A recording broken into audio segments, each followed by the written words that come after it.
சிங்கள தமிழ் புத்தாண்டை முன்னிட்டு சொந்த இடங்களுக்கு சென்ற மக்கள் மீண்டும் தொழில்களுக்கு திரும்ப, குறிப்பாக கொழும்பு நகருக்கு வருகை தர விசேட போக்குவரத்து வசதிகள் செய்யப்பட்டுள்ளன.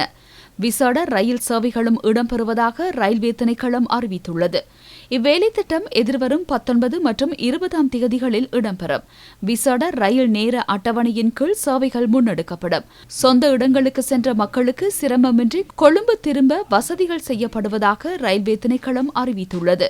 இதே நேரம் நாளையும் நாளை மறுதினமும் பஸ் சேவைகள் வழமை போல் இடம்பெறும் என தேசிய போக்குவரத்து ஆணைக்குழு தெரிவித்துள்ளது.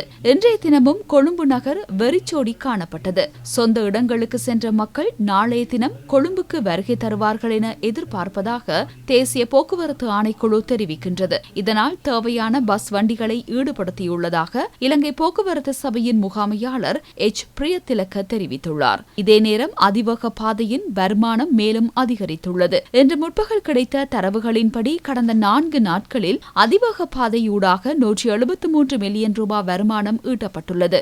புத்தாண்டுக்காக சொந்த இடங்களுக்கு சென்ற மக்கள் கூடுதலாக அதிவேக பாதையை பயன்படுத்தியுள்ளனர். 4 நாட்களுக்குள் சுமார் 5 லட்சம் வாகனங்கள் அதிவேக பாதையில் பயணித்துள்ளன. 2024ஆம் ஆண்டு ஏப்ரல் மாதம் குறித்த 4 நாட்களுடன் ஒப்பிடுகையில் அதிவேக பாதையூடாக கிடைத்த வருமானம் 20% அதிகரித்துள்ளதாக அதன் பிரதி பணிப்பாளர் நாயகம் RAT கஹட்டபிட்டிய தெரிவித்துள்ளார்.